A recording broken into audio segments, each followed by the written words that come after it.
Hey guys, welcome back to my channel! Another day, another luto na naman. Kaya tara, samahan niyo ako. Let's go!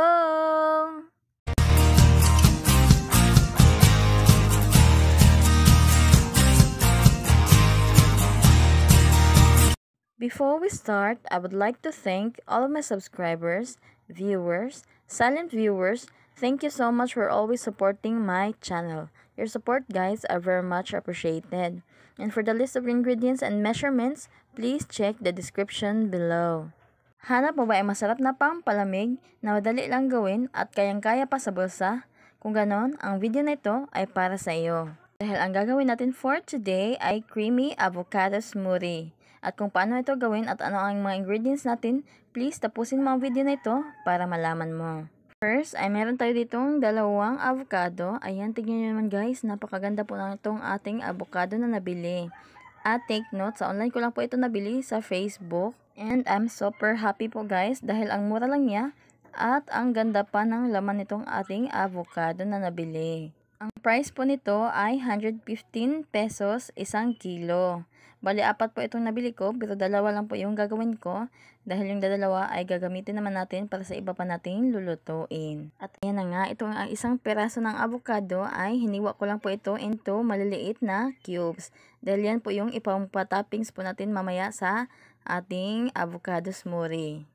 Ayan, ilagay ko lang po ito sa maliit na container at takpan po muna natin ito at iset aside.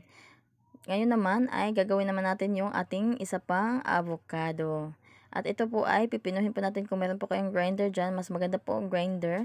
Pero ako wala po akong grinder. Kaya ang gagamitin ko lang po ay yung aking food chopper or yung pang chop po ng lamas. Itong food chopper ko po ay manual lang po ito. Kaya hindi ka nagagamit pa dito ng kuryente. Ayan, ilagay lang po natin itong ating avocado dito sa loob.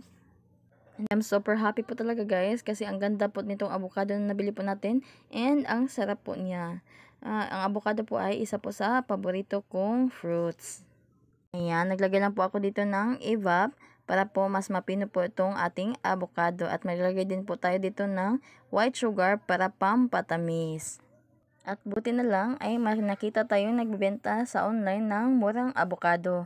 Dahil talagang nagtanong ako sa palengke guys at ang mahal po talaga ng kilo nitong avocado. Dahil hindi pa nga siya season or kakabunga pa lang nung mga puno ng avocado. Kaya sobrang mahal po talaga. Nasa 180 po ang kilo nito sa palengke. Ayan, ganyan lang po ang pagka-assemble ko dito guys. At kaya hindi po yan puno dahil pang fraities lang po itong unang ginawa ko kung okay ba yung lasa. And ang sarap guys, kaya ayan, gumawa na po tayo kasi meron na pong bumili. At dahil nga konti lang yung ginawa natin guys, kaya ayan, kinulang na naman. Yung unang bumili po ay bumalik pa para pa bumili ng banibago. Kaso talagang naubusan na, pati nga yung isa ay hindi na nakaabot para bumili. Talagang ang pampalamig ngayon guys ay patok na patok talaga sa mga tao dahil sa sobrang init nga, lahat ay gusto nang uminom or kumain ng malamig na pagkain. Pati nga ice candy dito sa amin guys ay grabe patok na patok talaga dahil sa sobrang init. Kaya nga naisipan ko na sa next video ko ay ice candy naman po yung gagawin po natin or i-share ko sa inyo na tips kung paano gumawa ng masarap at hindi ma-ice na ice candy. Yung ice candy na malambot kainin. At ayan, gumawa po tayo dito ng isang bowl para pangkain po ito. Pero itong aking kapatid po sa gilid ay panay tanong po kung ibibenta ko daw po yan. Kasi bibilhin daw po niya. Sabi ko naman, hindi po ito pang benta dahil itong huling ginawa ko po ay para pangkain lang.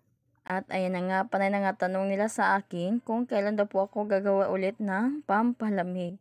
Kasi ang sarap daw po ng mga niluluto po natin or mga ginagawa. At kung nakarating ka na sa part na ito, please pakilike naman po yung ating video, pakisubscribe na rin, and please click the notification bell para lagi kang updated sa ating masusunod pang video. Ayan, subukan nyo to guys, napakasarap po nito and napaka-creamy at ang dali lang po niya gawin, tas konti lang po yung mga ingredients na gagamitin natin. Kaya ano pa hinintay nyo guys, try nyo na po ito. Yan na po, thank you for watching, bye! God bless!